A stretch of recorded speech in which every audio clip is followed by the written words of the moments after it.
Maka ciri orang yang berhasil puasanya bukan hanya baik secara personal, tapi implementasi kebaikan personal itu bisa dilihat dari perbuatan baiknya dengan sesama. Makanya saat puasa, anjurannya bukan sekedar meningkatkan ibadah pribadi. Pernah dengar hadis ini di At-Tirmidzi? Siapa yang memfasilitasi bukaan untuk orang puasa, walaupun satu biji kurma saja, satu kurma, ataupun sehirup air saja, maka dia mendapatkan pahala yang sama dengan yang berpuasa itu tanpa dikurangi sedikit pun. Pernah dengar hadisnya? Hadisnya sahih. Tapi jangan salah menyimpulkan ya, bacanya pakai ilmu hadis. Ya nggak usah puasa, fasilitasin aja kurma. Dia nggak begitu. Ya Anda fasilitasin, Anda nggak puasa, Anda dosa, Anda batal. Jadi ruginya 2 kali. Ya, maksudnya apa? Saking tingginya ibadah sosial itu Nabi menginformasikan dengan tingginya tingkat apresiasi yang Allah berikan.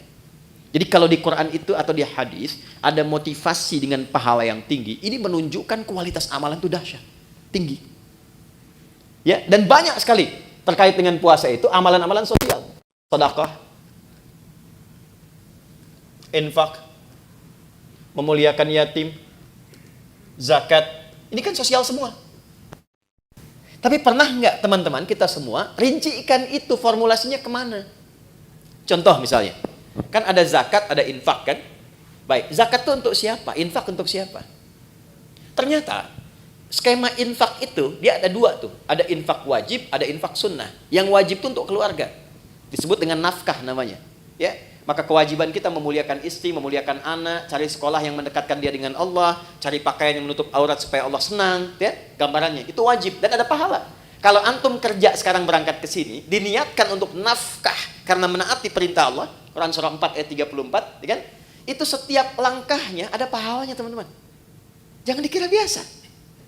Dan kalau antum rajin tahajud, itu dibimbing untuk meningkat karirnya. Quran surah 17 ayat 79 sampai 80. Ini agak cepat aja karena kita sedikit lompat-lompat. Saya balikan, itu nafkah pertama. Niatkan sebagai ibadah dan antum pun akan terjaga. Kalau diniatkan ibadah, antum gak akan terjebak korupsi. Malu lah masa ibadah berbuat kotor. Ada orang minum bir misalnya pakai bismillah. Bismillahirrahmanirrahim, berkurang dikit dah dosanya gitu kan? Enggak ada. Ya. Orang kalau mau korupsi juga kalau sedang merasa ibadah nggak mungkin dilakukan. Dia akan terjaga. Nah, tapi yang terkait dengan Ramadan ini, saya mau tarik ya. Nih, ke infak sunnah. Saya perhatikan banyak mencarinya keluar dulu. Padahal konsep dasar utamanya adalah ke dalam dulu. Quran surah kedua, ayat 215. Mungkin ini agak baru. Yas'alunaka madza yunfiqun. Mereka bertanya kepada Muhammad SAW, apa yang akan diinfakkan dan kepada siapa? Kata Allah, "Qul ma anfaqtum min khair." Katakan kalau mereka ingin infak, berikan kualitas yang baik, yang terbaik. Pertama lil walidain, orang tua. Ini dulu. Coba. Jauh-jauh infak bahkan sampai ke luar negeri dan sebagainya. Enggak dilarang. Tapi lihat orang tua sendiri, dari infaknya belum? Berapa di antara anak-anak yang mengirimkan bukaan pada orang tuanya? Yang mentransfer untuk persiapan Ramadannya? Itu disindir keras oleh Al-Quran di Quran surah 46 ayat ke-15. Bahkan kata Quran, kalaupun Anda sudah sukses dan menikmati kesuksesan itu, mungkin, maaf ya, ini isyarat Qurannya, kesuksesan itu didapatkan bukan hanya kerja-kerja keras Anda. Saham Anda mungkin 30%. 70%-nya ibu yang sering tahajud minta sama Allah nangis. Ayah yang dengan peluh keringatnya luar biasa. Gak apa-apa ya Allah, saya mencangkul anak saya yang penting jadi direktur.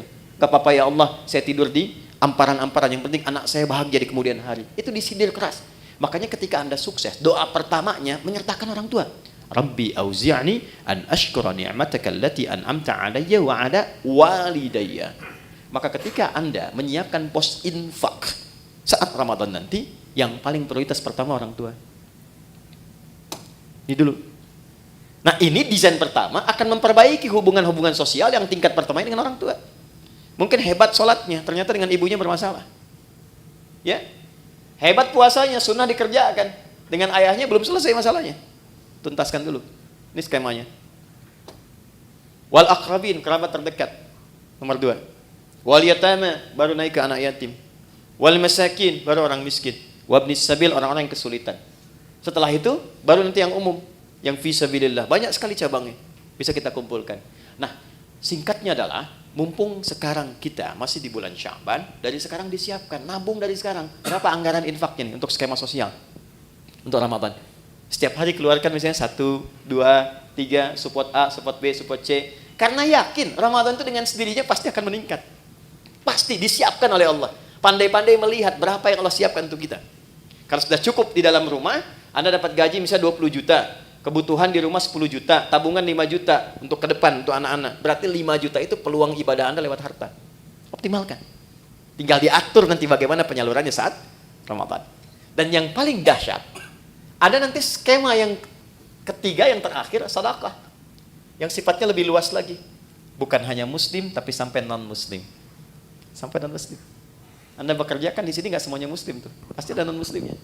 Nah, tebarkan aura Ramadan kepada teman-teman juga. Ya. Jadi begitu datang nanti bulan Ramadan, bisa dibikin skemanya untuk sedekah itu lebih luas sifatnya. Mungkin di antara anak mereka ada yang kesulitan, bisa diberikan bantuan SPP-nya. Gitu kan? Ada di antara mereka yang tertarik dengan Islam, berikan kemudian pendalaman dengan buku-buku keislaman. Biayanya boleh dari skema ini. Bahkan nanti bisa dari zakat yang mu'allafati qulubuhum. Ya, Anda mau buka berbagi, makanan kan banyak tuh. Kata Nabi berbagi, sampingnya mungkin tetangga non-muslim, ajak. Anda mau buka bersama barang-barang nih ya, jangan yang muslim saja. Mungkin ada non-muslim tertarik, ajak. Ya, ketika dia bertanya, ya, kok saya boleh ikutan? Sampaikan. Islam atau Quran yang mengajarkan saya untuk berbagi.